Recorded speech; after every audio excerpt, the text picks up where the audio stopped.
13 বছর বিদেশ করে গেছে। এখন সে 1 বছরও হয় নাই, আবার প্রবাসে আসার জন্য পাগল হয়েছে। তো এই যে যে 13 বছর বিদেশ করলো, এই 13 বছরের টাকাগুলা কোথায় গেল? এমন জায়গায় টাকাগুলা খাটাইছে যেখান থেকে তার টাকা দিয়ে টাকা আসতেছে না, যার কারণে বাংলাদেশে গিয়া সে আবার বিদেশ আসার জন্য পাগল হয়েছে। কেন প্রবাসীরা বাংলাদেশে যাইয়া আবার বিদেশ আসতে চায়, তার বড় একটা কারণ হচ্ছে এইখানে মাস গেলে 30,000, 40,000, 50,000 যাই কামাক, 1 লাখ যাই কামাক, এখানে মাস শেষ হইলে সে হাতে টাকাটা পাইতেছে। কিন্তু বাংলাদেশে তার এমন একটা কাজ করা উচিত, যে প্রবার জীবন শেষ দিতে চায়, মানে একবারে দেশে যাইতে চায়, এমন একটা কাজ করে দেশে যাওয়া উচিত যে সে যেন এই প্রবাসে যেভাবে 30,000, 40,000 টাকা, 1 লাখ টাকা ইনকাম করছে, সে যদি প্রবাস জীবনটা শেষ দিতে চায়, তা অন্তত তার যেন মাস শেষে 30,000 টাকা হইলে বাংলাদেশে ইনকাম হয়। সেই কাজটা জোগাইয়া, সেই কাজটা তৈরি কইরা বাংলাদেশে যাওয়া উচিত। এখন আপনি হুট করে প্রবাস জীবন শেষ দিবেন, আপনি দেশে যে থাকতে পারবেন না। অনেক প্রবাসী আছে 15 বছর বিদেশ করে গেছে, আবার বিদেশ আসছে। কেন? কারণ সে বাংলাদেশে থাকতে পারে নাই। এখন বাংলাদেশে থাকতে পারে না কিসের জন্য? এই প্রবাসে যে আছে সে মাস শেষে 20-30 হাজার টাকা ইনকাম করতেছে কমসে কম, আর উপরে তো আছেই।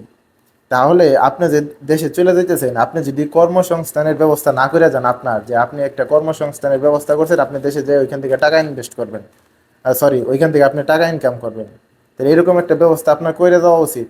এখন আপনি বেকার আছিলেন দিকে কিন্তু আপনি প্রবাসে আসছেন টাকা ইনকাম করার জন্য। এখন আপনার টাকা ইনকাম হয়েছে, বাড়ি করছেন, আপনার জায়গা কিনছেন, এখন আপনার ওইখান থেকে কিন্তু টাকা আসতেছে না। আপনি যে বাড়িটা করছেন ওইখান থেকে কিন্তু আপনার টাকা আসতেছে না।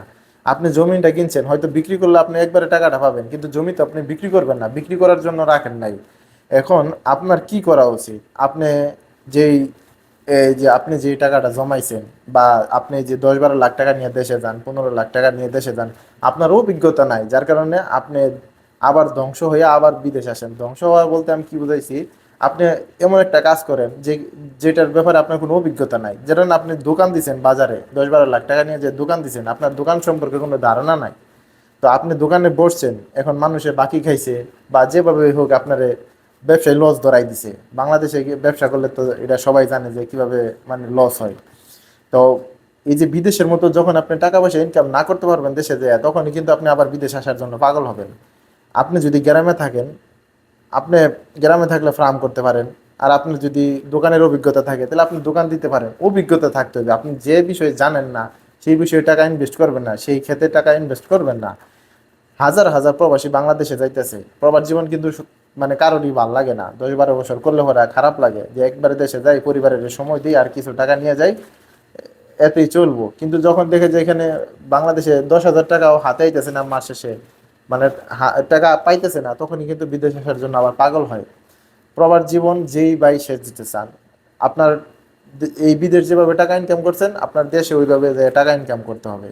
যদি পারেন ওইভাবে না ইনকাম করলে অন্তত কিছু টাকা হইলেও আপনার ইনকাম করতে হবে, যে মাস শেষে আপনার টাকা আসতেছে। কারণ এই প্রবাসে যেভাবে আপনার টাকা আহ, কি বলে, টাকা আইসা মানে অভ্যাস, টাকা হাতায় অভ্যাস, আপনার সেই আপনার সেই টাকাটাই আপনার আসতে হবে। কিছুটা হইলেও কম হইলেও আপনার সমস্যা নাই। কিন্তু অনেক মানুষ আছে প্রবাস থেকে দেশে যেয়ে থাকতে পারে নাই। তো কথা বললে তো ভাই অনেক কথাই। আপনি 13 বছর বিদেশ করলেন, যেই ভাই বিদেশ করছেন 13 বছর, আপনি শুধু টাকাই মানে ইনকামই করছেন, টাকা ইনভেস্ট করতে শিখেন নাই। টাকা ইনভেস্ট করতে শিখেন, টাকাকে জায়গা মতো লাগাইতে শিখেন। এই জায়গা মতো লাগাইতে বলতে আমি এটা বলতে বুঝাইতেছি না যে আপনি টাকা সুদে লাগান, আপনি টাকা ব্যাংকে রাখেন। আপনি গ্রামে আছেন, আপনি ফার্ম করতে পারেন, আপনি ব্যবসা বাণিজ্য মধ্যে টাকা খাটাইতে পারেন। কথা হচ্ছে যে আপনি যে কাজ ভালো বুঝেন, আপনি সেই কাজে টাকা ইনভেস্ট করেন। আপনি যেটা বুঝেন না, আপনার ধরেন যে আহ, মাছের বিষয়ে কোনো অভিজ্ঞতা নাই, এখন আপনার কাছে ক্যাশ টাকা আছে, আপনি একটা পুকুর কিনলেন বা লিজ নিলেন, এখন আপনি ওই মাছ চাষ শুরু করে দিলেন। তো মাছ চাষ শুরু শুরু করে দিয়েছেন, আপনার মানে কোনো ধারণাই নাই। তো আপনি লস খাবেন না তো কে কে লস খাবো বলেন? আপনার যদি অন্য কোনো বিষয়ে, ব্যবসা বাণিজ্যের বিষয়ে, দোকানপাটের বিষয়ে যদি ধারণা থাকে, আপনি সেই কাজ করেন। ঠিক আছে? আগে তো আপনার টাকা ছিল না বলে আপনি বিদেশে আসছেন, এখন আপনার টাকা হয়েছে, কারণ আপনি যে কাজ বাংলাদেশে টাকার জন্য করতে পারেন না, এই অভিজ্ঞতা ছিল, আপনি সেই খাতে টাকাটা ইনভেস্ট করেন। আহ, ভালো থাকেন, সুস্থ থাকেন। ভিডিওটা যদি ভালো লাগে, আপনার মতামত অবশ্যই জানাবেন। আর নেক্সটে কি নিয়ে ভিডিও চান সেটাও জানাইতে পারেন। আর যারা প্রবাস জীবনে আছেন, অল্প দিনে প্রবাস জীবন শেষ দিন, আমার এটাই কামনা। কারণ প্রবাস জীবন কারোর জন্য ভালো কিছু মানে আনে না, ঠিক আছে? এখানে শুধু টাকাই দেয়, টাকা ছাড়া আর কিছুই না। পরিবার, আত্মীয় স্বজন, ভালোবাসা বলতে কিছুই পাওয়া যায় না, শুধু টাকাটাই পাওয়া যায়। আর এই টাকাটার জন্য জীবন যৌবন এখানে শেষ দিতে হয়।